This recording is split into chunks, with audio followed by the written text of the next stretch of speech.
So this is just going to be a quick video. Honestly, just watching today's game, previous games, the moves the Leafs have made, it just makes me think, like, what are the lines going to look like for the playoffs? And what would the ideal lines be? For myself, obviously. I have no idea what Sheldon Keefe and the team have set or what their plans are. And this is mainly from just what I've seen and what I think might actually work. So looking at this Leafs lineup, I'm going to be under the impression that Nash is not going to be ready, but potentially could be. So I'm going to slot him as an extra. If you start in goal, ideally, obviously, all three goalies are healthy. And I would go with Freddie Anderson. I know he hasn't had the most spectacular year, but he's the one who's got them to the dance most of the time, and I would start with him. Then go Jack, then go Dave. But it wouldn't surprise me by the end of it where it's Dave Riddick's net. It wouldn't surprise me. And I think the Leafs' thoughts right now, especially going into the expansion, is, Freddie's unsigned, obviously. You have Campbell and Riddick. If Seattle takes one of those three goalies, probably one that's signed, like Riddick or Campbell, then you can re-sign, let's say, Anderson or something like that, and you have it. That's just my mindset there. But obviously, all three goalies healthy. Start with Freddie and then make your way down. That's my mindset. On D, I would go with, it's working okay, but it scares me with the Riley Hall pairing a bit, because both at times can get caught out, and I don't want them to get caught out too many times together.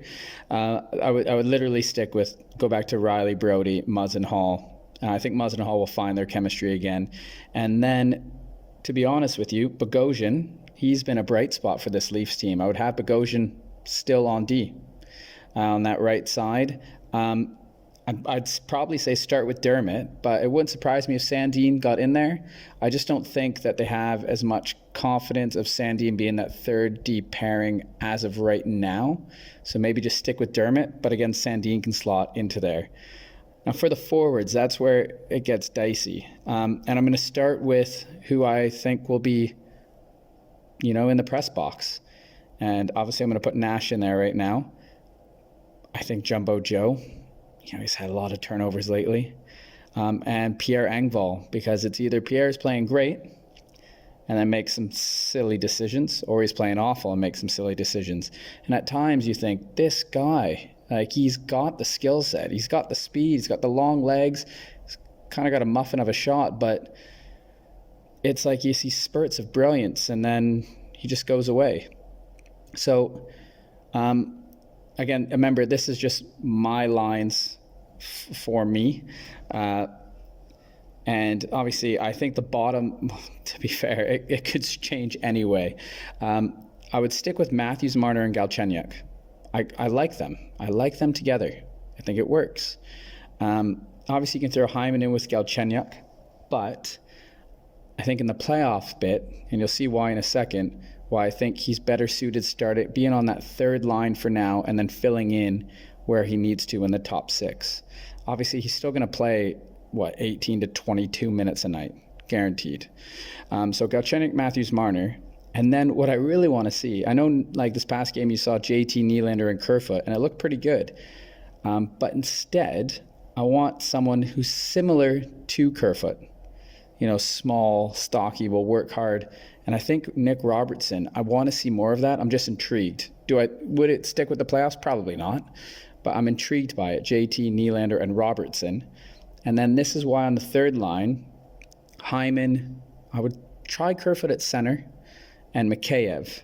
Hyman obviously can fill in what he was doing earlier with like Joe Thornton when he was on the top line. He can fill in and take that some time from Robertson. Obviously, that means my fourth line would be Spezza, Foligno, Simmons. And I know, like that bottom six, if things aren't working, you can mix it about. I know Toronto spent a first on Foligno, but I think Foligno can fill in wherever else, and he can play on the PK. and he might be a centerman as well. So if need be, like, you can throw Foligno up in that Kerfoot spot for third line center, where Engvall was. I think Kerfoot would do better than Engvall as a center. And playing with Hyman and Mikheyev, I think it would work great. Foligno, Spezza, and Simmons working together. If you need to, throw Foligno up in that on that third line. And again, Hyman can move up. But the big thing for me is Engvall's out of the lineup just because of, he's hit and miss. And then Jumbo, bless him, just too many turnovers and looks a bit too slow and sluggish out there.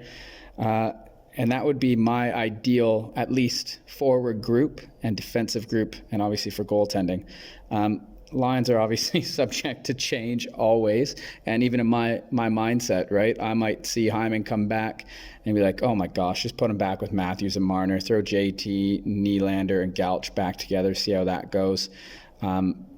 But I don't like Robertson on the bottom six or playing on that fourth line. I didn't like it this game, and I think you can see more magic if he was playing with some playmakers. I'm not saying Jason Spezza isn't one, obviously, but he's got a different role now. I want to see him with Nylander and JT. I think you can get some spark out of there and some chemistry. So I kind of want to see it. I want to see it. Like, he's a talented kid, and I would absolutely hate to see Matthews, Marner, and Galchenyuk out there, then face JT, Nylander, and Robertson, and they think you have a break, and then you have Zach Hyman bullying you, Kerfoot, who's a little water bug, and Mikheyev, who's just speedy galore, can't finish, but can beat you with speed. And then, that fourth line comes over, and you're like, oh, crap, Foligno's a dickhead, Simmons is a dickhead, and Spezza is still Jason Spezza. I think that would work out really, really nicely. Now, again, this is just my opinion. Obviously, it'll probably change within, I don't know, a couple days from now. But I want to know what you think. What's your ideal line? Not, the public's ideal line, what you think Toronto will do. What do you want to see the Maple Leafs lines look like for the playoffs? Who do you see playing goal, starting, like first, second, third string? What do you see the D pair as? Let me know what you think. And, thanks for listening. Let me know. Comment down below. Cheers.